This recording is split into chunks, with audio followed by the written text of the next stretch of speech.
नमस्कार। आज फिर थोड़ा सा लेट हो गया। खैर, आ जाइए। और उम्मीद है मेरी आवाज तो आ रही होगी।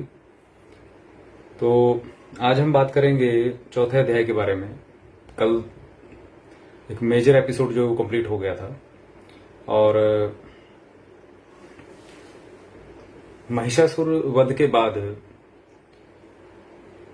देवताओं के लिए ना जैसे एक बहुत बड़ा मसला हल हो गया। देवताओं, इंद्रादि देवताओं को खोया हुआ राज्य वापस मिल गया। मतलब जो चाहिए था सबको वो मिल गया। तो चौथा अध्याय बेसिकली केवल और केवल देवताओं द्वारा देवी की स्तुति जो धन्यवाद स्वरूप की गई है, देवी का गुणगान किया गया है, ये उसके विषय में है। बहुत ही दिल को छूने वाली बातें हैं। जो लोग मतलब माता की महिमा तो हम पहले शुरू से पढ़ते ही आ रहे हैं, पहले अध्याय से शुरू हो गई थी।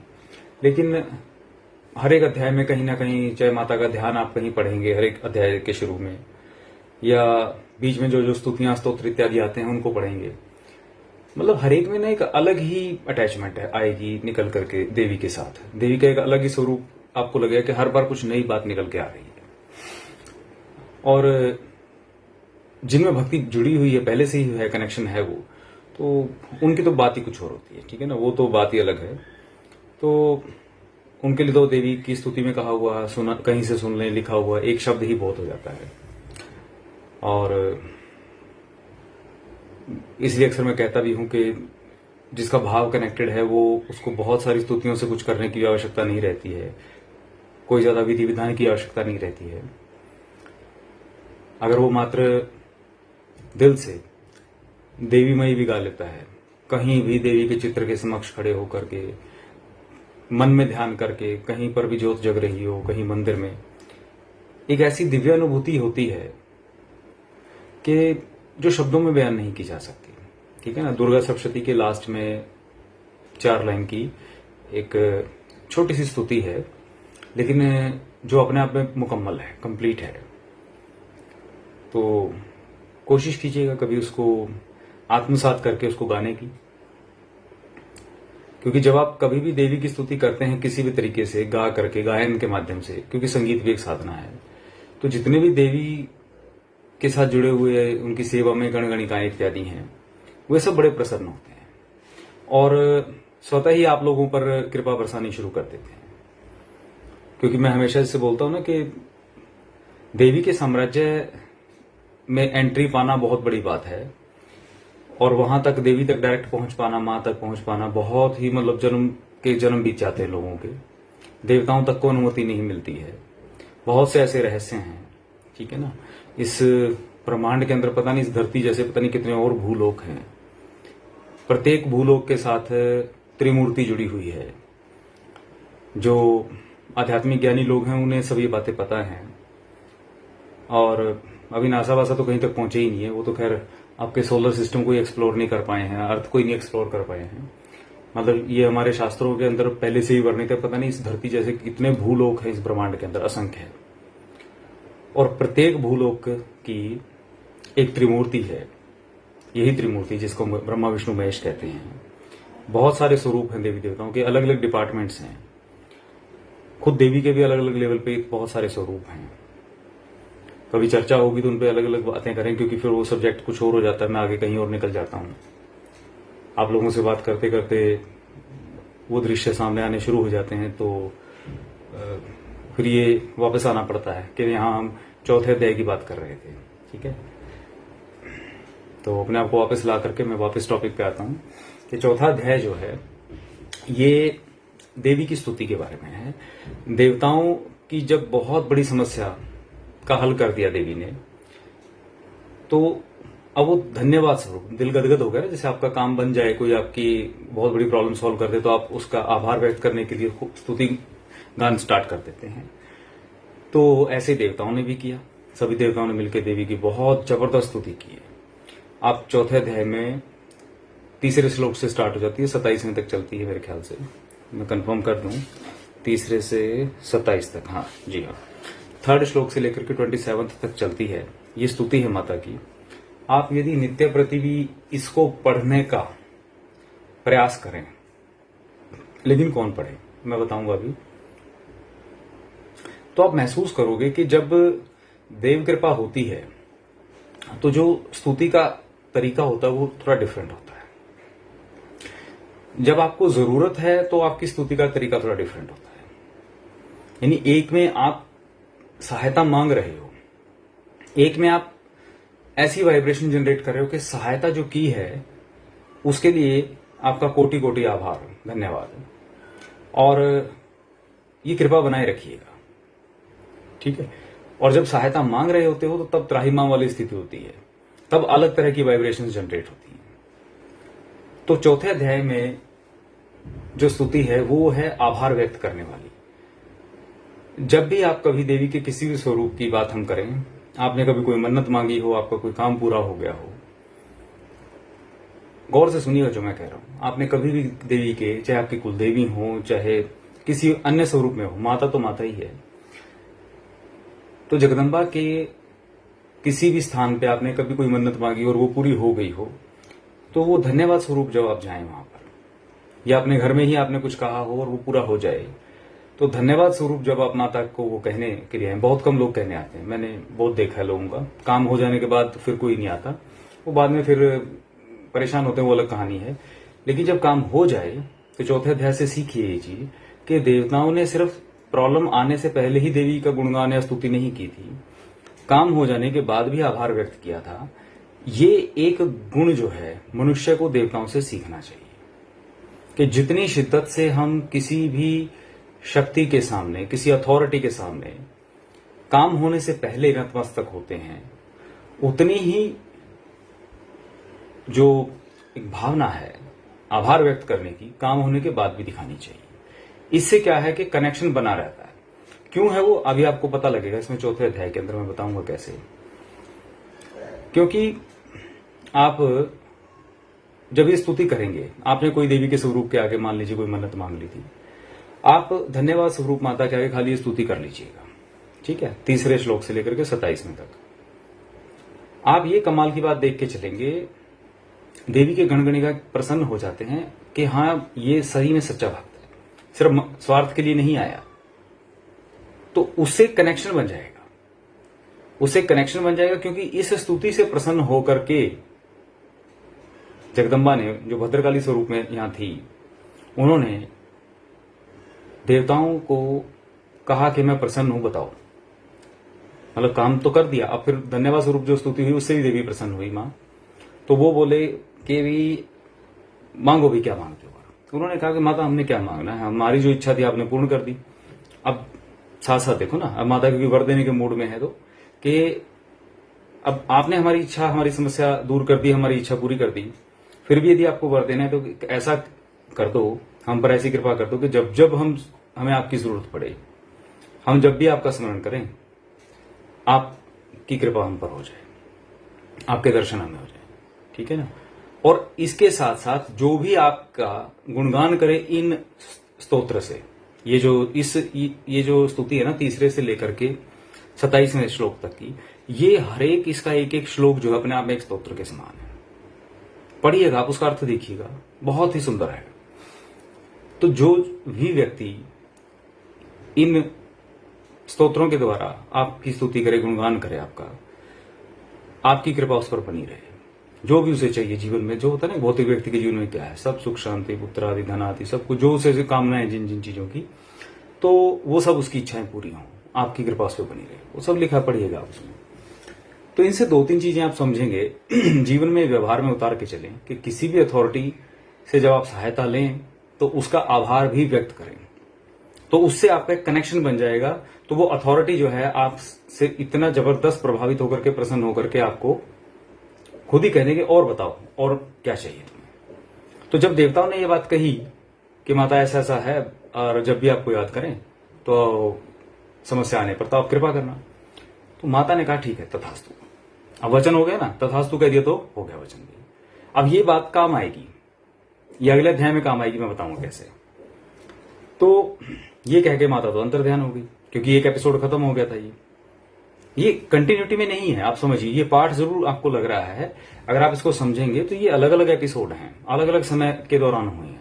ये नहीं कि 13 के 13 अध्याय में बस माता लगातार अलग अलग रूप धार के लड़ाई करते जा रहे हैं। अलग अलग समय काल की घटनाएं हैं जिनको यहां पर इकट्ठा संकलित किया गया है, कंपाइल किया गया।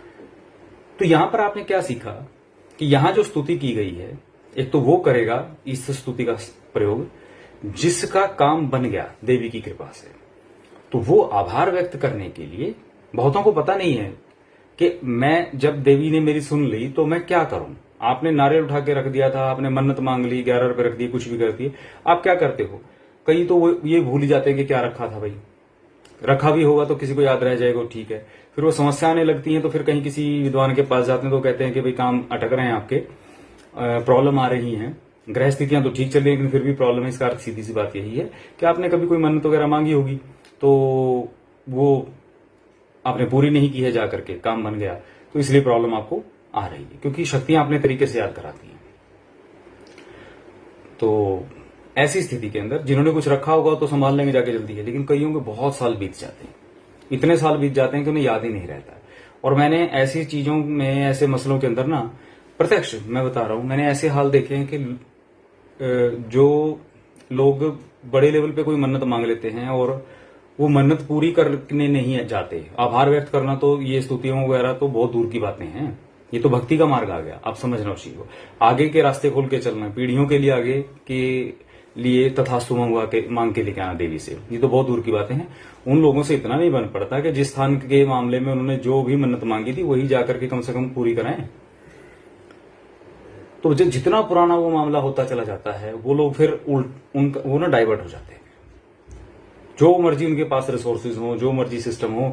मैंने बड़े बड़े धन्ना सेठ जमींदार लोगों को, बड़े बड़े ऐसे आप जाकर के देख लीजिए, आपके भी अनुभव में बहुत सारे ऐसे लोग होंगे, हवेलियां सुनी हो गई लोगों की, जमीनें बिक गई, ठीक है ना। क्योंकि फिर वो उल्टे जब रास्ते चलने लगते हैं, क्योंकि उल्टे तो पहले ही कर्म थे उनके, तभी ऐसी परिस्थितियां बनी कि दैवी सहायता मांगनी पड़ी। और दैवी सहायता मांगने के बाद अपना काम स्वार्थ पूर्ति होने पर फिर भूल गए। तो दैवी शक्तियों ने क्या किया, प्रोटेक्शन हटा ली। परिणाम स्वरूप क्या था, थोड़ी बहुत सद्बुद्धि आती, कुछ होता तो काम बन जाते, लेकिन वो और भटक गए। परिणाम क्या निकला कि वो समय चक्र में ऐसे फंसे, नरक के गर्त में पड़ते चले गए, बर्बाद हुए लोग, दुनिया भर के लोग जो हैं। आप जाके देखिए राजे रजवाड़े, कितने सारे ऐसे लोग हुआ करते थे। भाई ऐसा थोड़ी ना होगा, आप समझ के लॉजिक कनेक्ट करके देखिएगा। सुने पड़े हैं उनके देवी देवताओं के मंदिर, 2-4 पीढ़ियां छोड़ दी, कोई ये परंपराएं तोड़ दी। आधा पंजाब आप जाकर के देख लीजिए, किसी जमाने में पंजाब की क्या हालात हुआ करते थे। हमारे देश में सबसे जो रिच स्टेट आते थे वो बंगाल आता था, पंजाब आता था, ये साउथ के कुछ स्टेट होते थे, जिसमें वहां तो वो लोग फिर भी संभाल गए, लेकिन ये लोग ना पंजाब वाले संभाल पाए और ना ही बंगाल वाले संभाल पाए। दोनों के हालात आपके सामने। ऊपर से ठीक है, ढकोसलेबाजी जो मर्जी कोई करता रहेगा, ठीक है, सब भटक गए। और भटका हुआ इंसान जो है ना, वो जब तक रियलाइज नहीं करेगा वो उसी और हैंगओवर में लपेटे में आता चला जाएगा, जब तक बिल्कुल खत्म नहीं हो जाएगा। वो ना इधर के रहते हैं, अब ना उधर के रहते हैं। खैर वो अपना मसला नहीं है। मेन बात क्या है कि जो भी आपने कभी कोई मन्नत मांगी हो और आपको ये नहीं पता कि उसको कैसे पूरा करें, ठीक है, तो उस जगह का जहां के लिए बोला था, पहली बात तो वहां जो चढ़ता है वो चढ़ा के हैं। जो आपने बोला था अगर वो याद है तो वो करके हैं। अगर भूल चुके हैं लेकिन ये याद है कि हाँ वहां का कुछ मांगा था, तो वहां जाएं, वहां जाकर के ये स्तुति पढ़ लें बैठ के उस दरबार में, और ये बोल करके कि जगदम्बा आपने हम पर कृपा करी और ऐसे ही अपनी कृपा हम पर बनाए रखना। आप ये देखिएगा कि जो पीढ़ियों से समस्या चली आ रही थी, अगर मान लो आप तीसरी पीढ़ी, आपसे 3 पीढ़ी पहले किसी ने कोई मन्नत कहीं की मांगी हुई थी और ये समस्या अटकी हुई थी, वो भी अगर इस तरीके से जाकर के आभार व्यक्त कराएगा उस स्थान का, तो भी वो दोष टल जाता है। वरना ये ऐसा दोष है, जैसे मैं बोलता हूँ ना, खानदानी प्रेत दोष जैसे मसला होता है, वो नहीं कटते हैं आसानी से। ऐसे ही ये बहुत ही इंपॉर्टेंट मामले हैं। ये एनर्जी के जो बांधे हुए लोग हैं, एनर्जी से बंध जाते हैं जो लोग, जो है ना, वो नहीं खुलते हैं। फिर पता नहीं कहीं के कहीं घूमते चले जाओ भाई, ठीक है। बहुत दुनिया को मैंने खाली होते देखा है। उपायों के नाम पे जो मर्जी कर लो, लेकिन नहीं आता मामला काबू। तो बड़ा अच्छा पाठ है, इसको करेंगे आप लोग, इसकी स्तुति को ध्यान से समझेंगे तो बड़ा आनंद आएगा। लेकिन ये स्तुति कौन करे? जो काम बन गया। जिसका भी काम नहीं बना है उनके लिए पहले अध्याय की स्तुति है, ठीक है ना, वो पहले अध्याय वाली स्तुति कर सकते हैं। अगले अध्याय में भी आएगी। 5वें अध्याय में क्या होगा, क्योंकि ये तो होगा, चौथा अध्याय में तो हो गया मामला, ठीक है, देवी प्रसन्न हुई, चली गई, सारा सिस्टम हो गया। अब 5वें अध्याय के अंदर अब क्या होगा, एक नया एपिसोड छिड़ जाएगा। नया एपिसोड क्या है 5वें अध्याय में? थोड़ा बड़ा अध्याय है फिर भी। यहां काफी लंबे समय के अंतराल के पश्चात जो है, जैसे पहले महिषासुर आया था तो फिर एक शुंभ निशुंभ वाला एपिसोड यहां पे आ जाता है। तो असुर थे ना, समय विपरीत होने के बाद ये तो आते ही रहते हैं। तो भाई वो फिर उन्होंने भी अपने वरदान हासिल किए, वो भी पावरफुल बने, और एक ही काम होता था असुरों का तो, कि उन्होंने जाकर के स्वर्ग का जो राज्य है, यानी कि इंद्र का जो राज्य है, वो हथिया लेना, क्योंकि देवताओं का कंट्रोल सेंटर वही था। तो फिर वही युद्ध हुआ, वो जीत गए अपना, वो बैठ गए वहां जाकर के। अब देवता जो है वो अगेन परेशान। अब परेशान होंगे तो कहां जाएंगे? वही फिर अपना देवी की स्तुति उनको याद आ गई। अब जो मैंने बोला था ना कि उन्होंने जो देवी से मांगा था कि हम जब जब आपका चिंतन करें, आपका स्मरण करें, आप हमारी सहायता के लिए आए, तो उन्हें ये बात याद हो आई और वो लग गए भाई। क्योंकि जिस समय में ये सिस्टम हुआ था, मसला हुआ था, उस टाइम पे देवी पार्वती आ चुकी थी। माता पार्वती जो हैं उनका रोल स्टार्ट हो चुका था महादेव के जीवन में। तो उस समय में ये अपना समझते थे सारे कि शक्ति ने जन्म ले लिया है। शक्ति का साकार जो रूप है उस टाइम पे वो आदिशक्ति जो है पार्वती माता के स्वरूप में है। तो इन्होंने, वो होता ही ना कि जो एरिया होता है अथॉरिटी का, उसी के क्षेत्र में जाकर के बात की जाए, तो उसी क्षेत्र में, हिमालय क्षेत्र में जाकर के गंगा किनारे अपना लग गए स्तुति करने देवी की। बहुत अच्छी जबरदस्त स्तुति है, ठीक है ना। इसे तंत्रोक्त देवी सूक्त भी कहा जाता है। पढ़ेंगे आप 5वें अध्याय के अंदर, बहुत गजब की चीज है। जब ये इसका एक एक अर्थ समझिएगा आप, आगे इसको पढ़ेंगे जब आप लोग, तो वो जब परेशान हो गए तो अपना शुरू हो गए भाई देवी की स्तुति करना। याद आ गया कि क्योंकि माता ने वचन दिया है कि हम आपको जब स्मरण करेंगे आप आएंगे, महिषासुर वाले एपिसोड के बाद। तो इन्होंने अब फिर स्मरण करना शुरू कर दिया। लेकिन अब जरूरत है फिर से अगेन, जैसे पहले से जरूरत थी, बीच में आभार किया था, अब फिर से जरूरत हो गई है, तो जरूरत के टाइम पे फिर स्तुति करेंगे। तो यहां फिर जब वो देवी की स्तुति कर रहे थे, तब माता पार्वती ने आकर के वहां देखा, पूछा कि आप लोग किसकी स्तुति कर रहे हैं। ये है सारी कहानी, आप पढ़ेंगे, डिटेल में नहीं जा रहा हूं। तो मतलब मेन जो चीज आपको बता रहा हूं मैं कि ये जितने भी स्तोत्र स्तुतियां माता की हैं ना, अलग अलग टाइम पे जो करी गई हैं, आप थोड़ा उनका ना समझने का प्रयास कीजिएगा कि देवताओं की उस समय भावना क्या थी।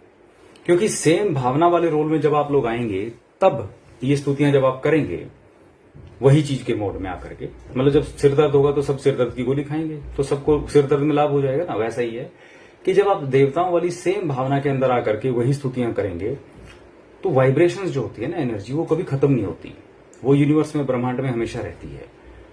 तो वही भाव में वही स्तुतियां उन ही तरीकों के साथ जब आप गाएंगे, तो वो कनेक्ट कर लेंगी आपको अपने साथ। ट्राई टू अंडरस्टैंड, जो मैं समझाने का प्रयास कर रहा हूं सिंपल भाषा में। वही बातें आती, थोड़ी सीक्रेट है, सीधे नहीं बोलता, क्योंकि फिर कोई भी दुरुपयोग करने पे आ जाता है उसका।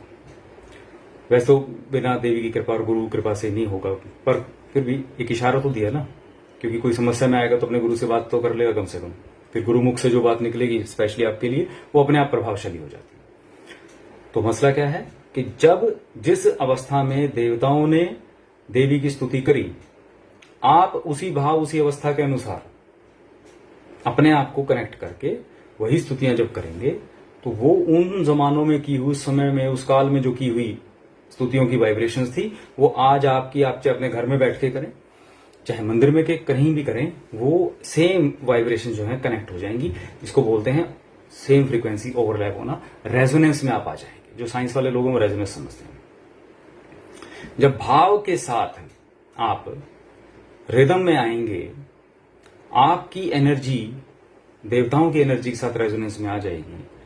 आप सोच के तो चलिए, वो स्तुति सामान्य रह जाएगी क्या? क्या अद्भुत चमत्कार होंगे जीवन में, ठीक है। तो इसीलिए कहता हूं ये खाली पाठ नहीं है, इनके तरीके समझें आप लोग। तो इस तरीके से आप ये चीज करिएगा।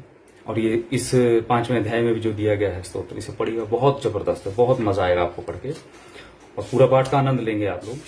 तो फिर भी कुछ इसका रहता है तो हम इस पर डिस्कस भी करेंगे, कल भी कर सकते हैं।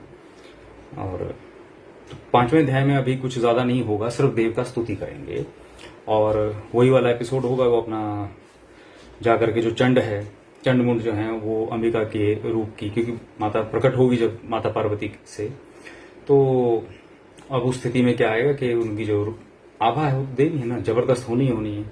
अब साकार रूप में है ही है वो, तो क्योंकि माता पार्वती से सुंदर कौन है संसार में, उन्हीं की शक्ति, वो जब उस रूप में आएगी तो और दिव्यता आएगी।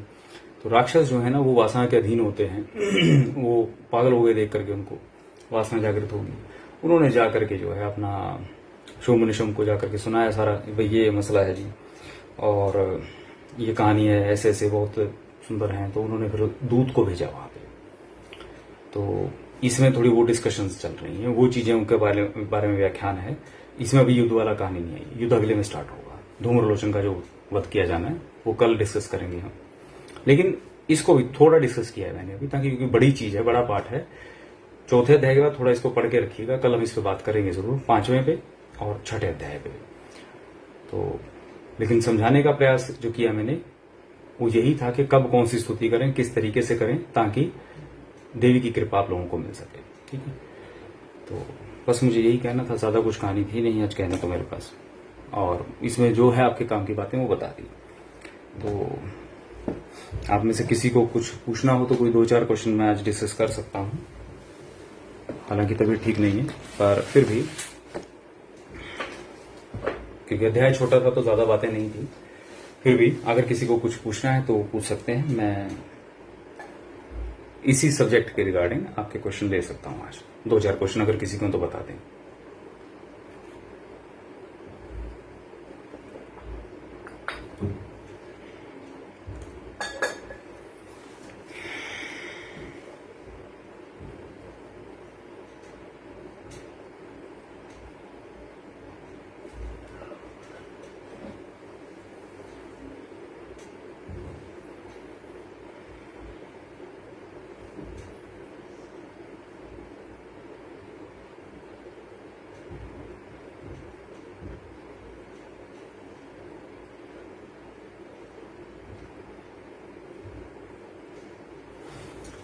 चलिए कोई बात नहीं है, प्रश्न नहीं है तो बाद में डाल दीजिएगा, मैं बाद में देख लूंगा।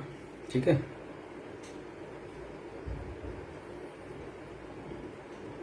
नहीं कभी भी कर सकते हैं नितिन जी पाठ, कोई दिक्कत नहीं है। जब भी माता के गुणगान के लिए कोई ऐसा नहीं है, नवरात्रों में थोड़ा प्रभाव बढ़ जाता है। ठीक है,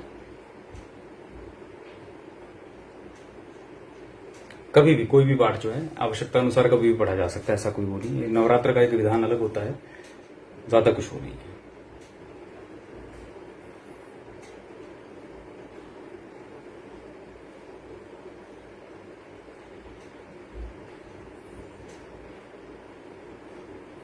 चलिए ठीक है, आगे लेते हैं। महादेव कृपा करें। जय माता।